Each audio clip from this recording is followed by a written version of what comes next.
hearing the voices of our community. I'm so happy to welcome our panelists who will talk about their own experience of celebrating Dussehra and how they have tried to change their perspective and observances to affirm LGBTQ identity. Thanks so much, Lana. I'm really enjoying this beautiful program. So I'm Priya Ray, and my pronouns are she, her, and hers. And I'm a proud mother of two lovely daughters. And my elder daughter is a trans daughter who just turned 20. And my younger one is a cisgender. So happy to be here. Yes, so happy to have you. Sridevi, would you like to introduce yourself? Sure. Hi, everyone. Happy Navratri. My name is Sridevi. I go by she, her, hers. Me and Vijay, my husband, are proud parents of two sons. The older one came out to us as gay this April, and the younger one is cisgender. And we are very proudly celebrating Dussehra in a very different way this year. Thank you. Yes, thank you so much for being here. And I saw that there was a request for a screenshot, so we will get one after this. And Nikhil, thank you so much for being here. Would you like to introduce yourself? Sure. Hi, everyone. I already mentioned earlier, my name is Nikhil. I pronounce her he, they. I am a queer cisgender person, and I'm based in Washington, D.C. And last but definitely not least, Rakshita, would you like to introduce yourself? Hi, my name is Rakshita. I'm from New Jersey, and I'm mother of two children, a daughter and a son. And my son is 28-year-old, and he's gay. But I'm so proud of him. He's such a wonderful child, and he got married in last October. So he's 1 year married with Mikey. And I'm so proud. We arranged a nice wedding for him, but due to COVID, it didn't happen. But he's happily married, and I'm proud of my son. I love that. And congratulations. Happy anniversary to them.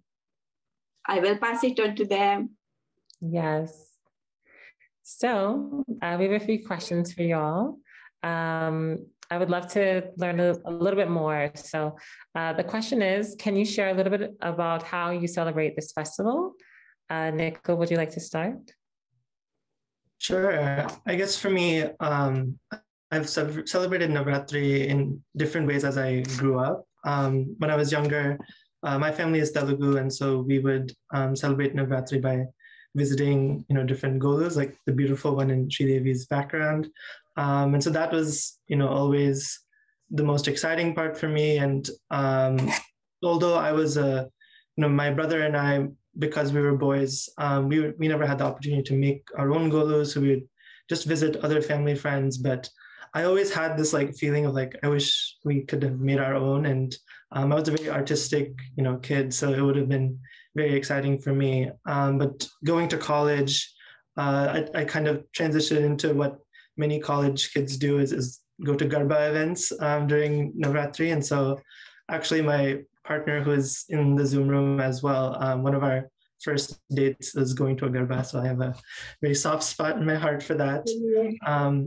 And then this past Navratri, I was actually, I live in DC, and so there were these climate change protests going on. So I was actually on the streets and protesting for Prithvi Ma Bhudevi, Mother Earth. So yeah, I'll stop there. That's beautiful. I love that. I love Garba. Priya Reji, how do you celebrate this festival? Hi, so my family is Bengali. So traditionally we celebrate Durga Puja. So Ma Durga, she, the story goes that she lives in the Himalayas with her husband, Lord Shiva. And then she descends to Mother Earth to be with us. It's like welcoming your daughter when she comes home.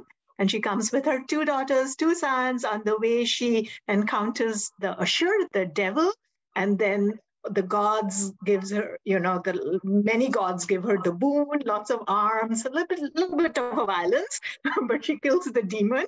So the whole thing signifies the victory of goodness over evil. So she comes home 5 days of lots of pampering our daughter. So lots of good food, a chance to show off our saris. It becomes more of a social event than religious.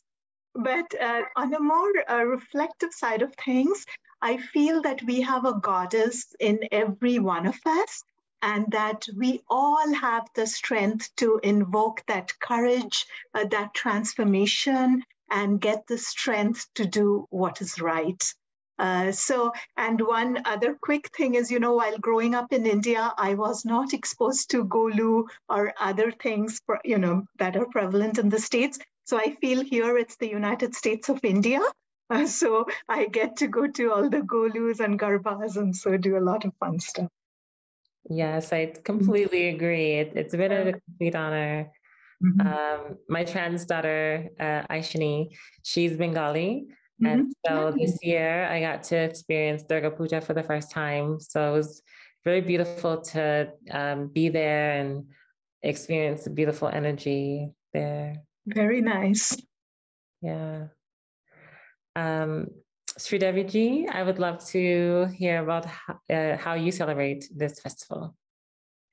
So like Nikhil said, I obviously enjoy setting up the dolls, and it's not just me, Nikhil, it's also my boys. They've done this since they were little kids. So for the exact same reason that people said, oh, you don't have daughters, I said, I don't care. I have 2 sons, and this is how I'm going to teach, stories about Hindu mythology or anything that I want to portray. And it became such a beautiful family affair for all 4 of us to do this together. And this time I did, like already it was shown in the PowerPoint, the presentation, I do have the gay couples, which I never did all these years. And to support my son, I said, I'm going to change this equation a little bit. And curious enough, I want to see all those people that came in. Nobody observed. Nobody said, what is that? So I'm assuming that's the new norm then. And so, yeah, that was our way of celebrating Navratri. And we do have a lot of people come in. And because I'm a dance teacher, we do have a lot of kids come and present their dances, and they sing, and lots of sweets. And it's been a wonderful coming out few months in our house. And Navratri has definitely enabled us to be more open and at least to tweak that curiosity amongst kids who visit us to see if they do observe this new change and accept that to be the new normal. That is so beautiful. Thank you so much for sharing that. Yeah, I've never had the pleasure of experiencing Golu in person, but I would love to, hopefully in the upcoming years. But I love the couple that you have, and like the way you have it set up is so beautiful. And I too love dance, classical dance. I'm learning Kathak myself. But yeah, it sounds like a beautiful celebration that you have. And Rakshasa ji, I would love to learn how you celebrate this festival. Hi, I'm from Gujarat, so I'm a big fan of Navratri. If I don't play Garba, then I'm not Gujarati, right?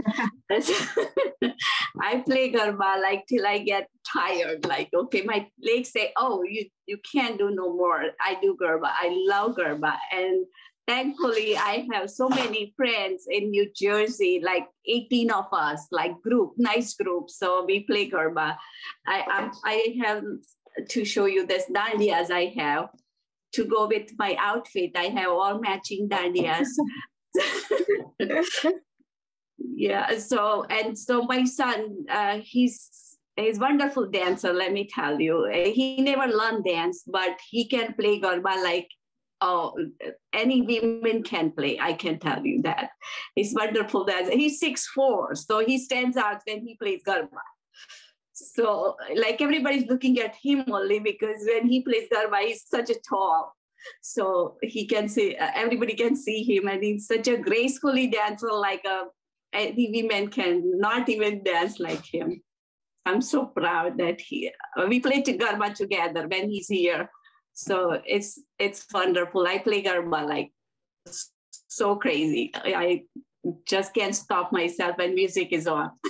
Yes, that's so beautiful. I am just like you. I play every year. Last year was kind of sad for me. I mean, you know, understanding the pandemic, but I normally go like 10 days. I'm at the Monday every day, go from 8 till like 2 in the morning. And then I go to sleep, I'll wake up, go to work. And then I take my Janya Choli with me. I change after work. I go back to the Monday and, you know, I fast, and it's an amazing experience, and any extra Garba events I'm normally going. So this year was really nice to be able to go after, you know, last year. So I got to experience a Garba in person, which was really nice, but it was different, of course. But yeah. Last year we did virtual Garba because we can't stop. So we just thought we should just dress up and do something Zoom call Garba. So we did that. So it wasn't that much fun, but we did something. Yeah. Yes, I love that. And I love your dandias. I need to get more so they match my outfits as well. I will send you. I have like a full box because when my daughter got married, I ordered from India for everybody. So I have full box here. I love that. Yes. Thank you. Welcome. So we got to hear about these amazing celebrations. So my next question will be, for many LGBTQ plus folks, there is discomfort and even pain associated with being in spaces that don't feel safe during these community celebrations. Has it happened to you or your child?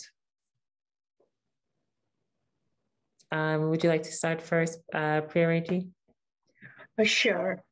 So, you know, one of the things that I'd like to talk about is, even though I live in Bay Area in California, where there's a huge diaspora of Indian community from various states of India, there is a sort of a tribal culture where people are very hesitant to welcome new people in already existing groups, unless you know someone from before. So it's not just the LGBTQ. It could be from any group, anyone. It's very tough. And I've been here for all 2.5 decades. And when we have newcomers, they share their pain, you know, that they feel very left out. So that's one thing I wanted to say. So I try to do my little part, and my friends, we have a close-knit group. It has taken a while, but now as we have them, we try to introduce people to each other, welcome them. So as for my own personal experience, so I have a trans daughter, and she's very much into the Indian culture. She, I think, got the love of saris from her grandma and me. She loves saris. She looks through my wardrobe, so she wears them. So one of the things I see is the community has embraced her really well. But there's a natural sort of a hindrance. They don't want to talk about it, you know, so they kind of are too sensitive, or they kind of are very kind of hesitant on what to say. So what I do is I try to normalize it. So I voluntarily bring up the stories of my daughter. So this puja, she couldn't be there. She's in college in the East Coast. So I would say that wish she was there, you know, she would have loved to wear saris. It's not just my younger daughter. So try to I force myself to bring her story up, to kind of integrate her into the main conversation. So that is my strategy. It may sometimes sound a little pushy, but I just keep bringing her up, what she likes, what she does, you know, so those things. And I feel these are all nonprofits here. There are many pujas going on. And if we can have like some LGBTQ representation in the board members, anything, maybe it's going to get a little easier. So just a few things.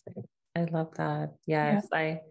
I was thinking of the Bay Area because this year I got to experience it in the Bay Area. I think it's Fremont, I believe, the town, and they had one at the Oasis Palace. So yes, that's you. So it was very beautiful, celebrating Durga Puja there. Rakshitaji? Yes, you can call me Rakshita. Yeah, I had same experience like Priya is saying. Everybody ask. I have two children, daughter and a son. Everybody when we get like community gathering, right? Say for instance, Diwali dinner time. Everybody will check for my daughter how she is doing, how her husband is doing, not for my son. But just like Priya said, I always bring my son what he's doing. I share his pic. I showed forcefully to everybody, pass his pictures. And he's a great cook. He's vegan. And he has his blog on Instagram called Foodbow. So I showed everybody, I try showing everybody that he's such a creative person, even though they don't ask me. And I don't wait for them to ask me anything. I just start sharing with them. And some of them will show some interest. Some of them say, oh, he's such a creative. But I will never wait for anybody to ask about my son. I always share. I put him in front of everybody that he's a great kid. He's a great human being. First of all, accept him whatever he is. So I always do that. I love that. And I love how proud you are of your son and, sharing how you, praise him and him playing Garba and, just really honoring him and his identity, I think is so beautiful. And so many children and so many parents need that type of love and connection. So yeah, and now since he's married, so I always mention two of them together, Mikey and Udbhav. Mm-hmm. I never say, oh, my Udbhav he's married now, so he's with Mikey. So it's just like my daughter is with her husband. He's with his husband, right? So I always say Mikey and Udbhav. So that's how I put both into the picture, like.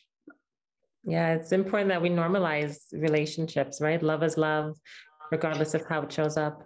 Yes, exactly. So I always, I notice nobody asks about it. Mm-hmm. I'm so facing that problem right now, but I don't care. He's my son. And if you don't ask me, I'll bring it to him. It's okay. Yeah. I love that. Thank you. Thank you. Sridevi ji?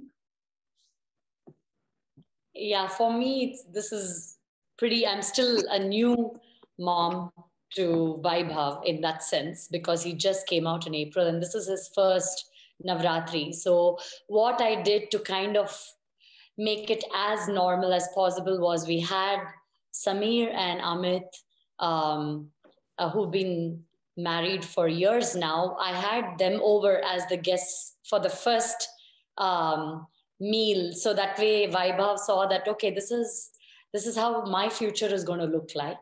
So kind of eased him into this whole thing of festivities means start to feel normal around it, because there's nothing to be ashamed, because it's all very new for him and for us, because it's just been a few months. But I think that's the best way that I can kind of make it normal and not make him feel like around festivities he needs to feel like, or for us as parents to feel like we need to hide this in any way. So we kind of opened it out. So it was fantastic having the couple here who came and spoke about all their ups and downs. And they said, look, Vaibhav, you can have this life just like us and absolutely enjoy Garba, do what you want and be proud of who you are.